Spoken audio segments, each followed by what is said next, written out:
cyangwa uvuye mu isoko gucuruza uraje arakubwiye ngo mpigituba nawe uragiye uratangaje rwose nta no kujya muri dushe ugomba kubanza ukacyoza ukagisukura. Ndabasuje abakunzi ba Izere Media TV nkuko bisanzwe, nizere ko mwamaze gukora subscribe mugasangiza n'inshuti zanyu, mugatera izo like, izo comment.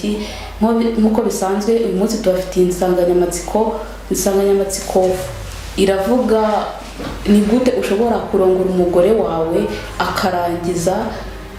Urabizi muri iki gihe ibyo bintu ni ibintu bisigaye bisenya ingo cyane, ibintu byo kurongora abagore banyu nabi rwose, ibyo mubyihorere. Uyu munsi naje kubagira inama. Ikintu ugomba gukora mbere yo kurongora umugore wawe, ugomba kubanza ukamutegura ukabyiyumvamo, ukiyumvamo igikorwa mugiye gukora, ukamurongora neza, ukabanza ukamukora ahantu hose, cyane yuko ashobora kuba yarakubwiye n'ahantu hibanga ushobora kumukora kugira ngo ibyumviro bibashe kuza vuba. Ugomba rero kubanza gutegura umugore wawe, ugakora ku mabere, ugakora ku nda, ukamanuka, mbese ukamutegura neza hahandi nawe ashobora kwiyumva muri icyo gikorwa. Kandi ikindi n'abagore nabo bagomba kwishyiramo icyo gikorwa mbere. Abagore mujye mugaragariza abagabo banyu ubushake, umwereke yuko icyo gikorwa mugiye gukora ugikeneye, apana byari byawe byo kujyaho utangira utekereza ibintu wasize inyuma, naba arimo aragukarisa utangire utekereze za message wasize kuri WhatsApp. Ibyo ntabwo ari byo. Ugomba kuza uruzi kuje muri icyo gikorwa ahakoze, ukishima, ukamubwira ati urakoze, ukamushimira kugira nawe ajye kukurongora abona yuko ubifitemo ubushake. Ubwo rero iyo mumaze gutegurana umugore, hari ibimenyetso bishobora kukwereka yuko yashatse imibonano mpuzabitsina.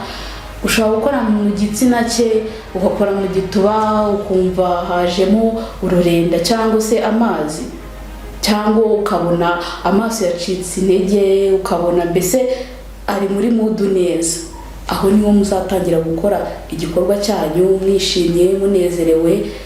Niho handi uzamukorera igikorwa akanyurwa ku buryo ashobora no kurangiza. Kandi mu gihe muri gukora icyo gikorwa ntabwo mugomba kuba murakaye, mugomba kuba mwishimye, uvuga uti nkubitira ahangaha, ati kubita ku mishino nibwo numva biri buryohe.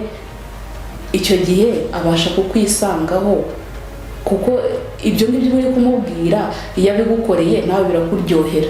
Ntabwo wavuga ibintu bitakuryoheye, arabigukorera akagukubitira, yaba ari ukunyaza akakunyaza, ubundi igikorwa kikagenda neza.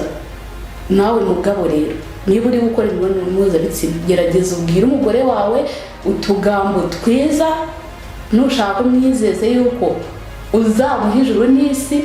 Ibyo ngibyo birakureba. Ugomba kuvuga utugambo twiza ko tuzamuryohera nawe akumva muri icyo gikorwa.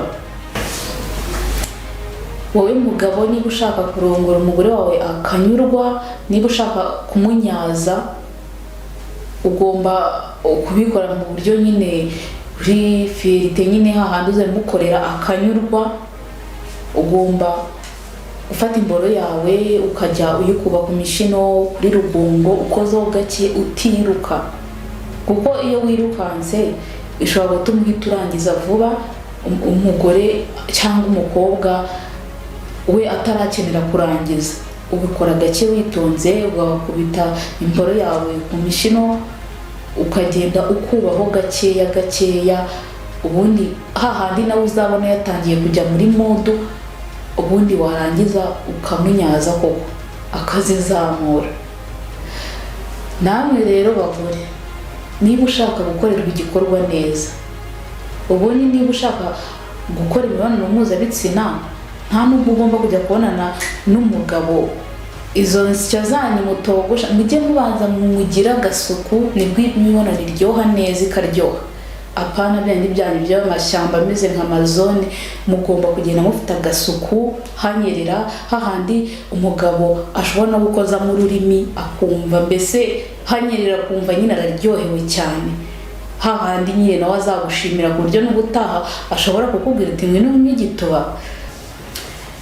Mw'abagore mwe mujye mugira isuku, mugirire isuku ibitsina byanyu, kuko abagabo nabo barega bakunda isuku. Niba ushaka gukora igikorwa neza ugomba kugira isuku. Ntawe uvuye guhinga cyangwa uvuye mu isoko gucuruza, uraje arakubwiye ngo mpigituba, nawe uragiye uratandaje rwose nta no kujya muri dushe. Ugomba kubanza ukacyuza ukagisukura, ukareba niba insya zarashizeho hanyerera fresh, inshaka ugakuraho, ubundi ukamuhereza igituba neza. Icyo gihe ntabwo azifuza kujya kurongora abandi agusize, ntabwo bishoboka.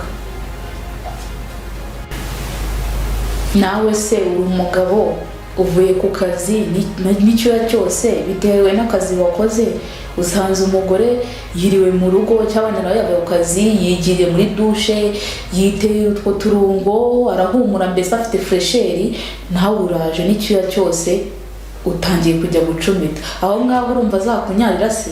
Urumva se azajya muri icyo gikorwa bimushishikaze? Ntabwo yakumva bishishikariye, azabiguha nk'uko nyine nawe waje, nk'uko nta suku ufite, nibwo rugero azabiguheramo, kandi nawe ntabwo bizagushimisha. Inama nabagira, niba uvuye ku kazi ushaka icyo gikorwa ugasanga umugore wawe arasa neza, yaba atanasa neza rega wanabimubwiriza, akavuga ati ukavuga uti genda dushe, dukore dushe, unywe igituba, ndumva nshaka kurongora. Ubundi isuku ni isoko y'ubuzima, twese nta muntu utabizi. Icyo gihe igikorwa kizabaryohera, ubundi umurongore neza rwose, mukore kose iyo mushaka, ubundi igikorwa kigende neza.